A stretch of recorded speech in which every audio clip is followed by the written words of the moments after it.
Thank you for your focused attention to this very pressing fraud matter. Your dedication to the safeguarding of Pennsylvanians and their financial interest, and your very proactive approach to addressing cybersecurity challenges and all fraud matters in general sets a very powerful example that I think all public officials nationwide should take notice of. Thank you, Duncan, and the Pennsylvania Bankers Association for your unwavering commitment at addressing the critical issues of cybersecurity and fraud prevention. Your leadership and your team in fostering the collaboration between banks and credit unions and all financial institutions across the Commonwealth helps strengthen our collective defenses against cybersecurity threats and bank frauds in general. All right, so here's the lay of the land, at least how I see it. In recent years, past 3 to 4 years, I've personally witnessed an unprecedented surge in the compromise of personally identifiable information, with data breaches occurring both through sophisticated digital and old school analog methods, things like ransomware attacks and malware intrusions and very intricate social engineering schemes, and even the old school stolen mail out of the blue mailboxes. This has all been an assault on our personal privacy. The way I look at it, to most effectively combat any criminal enterprise or any group trying to take advantage of the Commonwealth's consumers and citizens is through a three-pronged approach of deterrence and collaboration. I'll call it the Trident Cyber Fraud program. First of all, the financial services industry, us, banks and credit unions, we've got to continue to remain vigilant, use some very advanced software applications to constantly and routinely monitor accounts for anomalies while staying very creative and, as you mentioned, stay ahead of the fraudsters and be prepared to evolve as these cyber scams change and advance.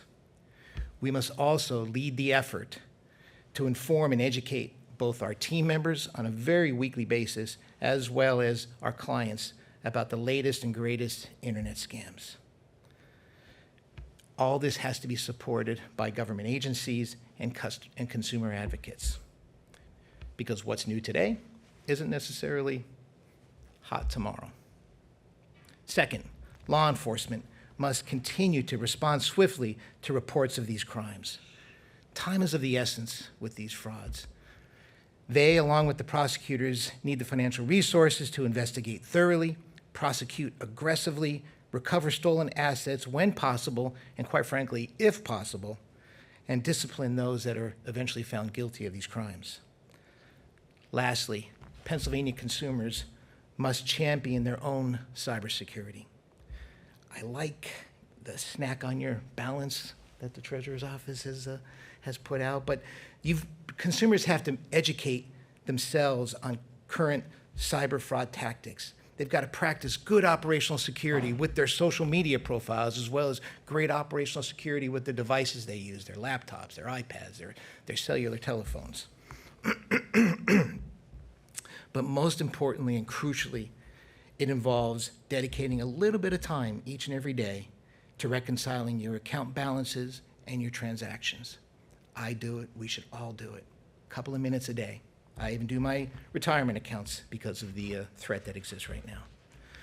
Financial institutions, banks, and credit unions play a pivotal role as advocates and resources in the fight against fraud and cybercrime. Our commitment to safeguarding customers' financial well-being extends well beyond the traditional bank services of depositing your paycheck or stopping in to apply for a mortgage.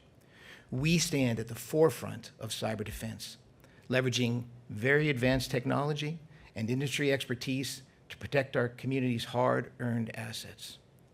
Banks and credit unions serve as a crucial line of defense against digital threats, investing heavily in sophisticated monitoring systems and continually updating these defenses and testing them. We also see ourselves as educators, empowering communities with knowledge and tools necessary for the personal cybersecurity through workshops and through seminars and through outreach programs that we, in collaboration with law enforcement. The fight against bank fraud and cybercrime requires a coordinated effort from financial institutions, government agencies, law enforcement, and informed citizens. Again, the Trident, as I mentioned earlier. As we navigate the ever-evolving landscape of digital finance, we remain committed to being partners, advocates, and resources in maintaining financial security in a very increasing complex digital world. Together with support of the organizations like PA Bankers and leaders like Treasury Garrity, we can build a more secure financial future for all Pennsylvanians. Folks, please remember, trust your bank, not the scammer on the phone. Trust law enforcement, not the fraudster you've been speaking to for days online. And trust the agencies that were established for your protection, such as the Area on Aging and the Office of AG's office for consumer protection. Thank you.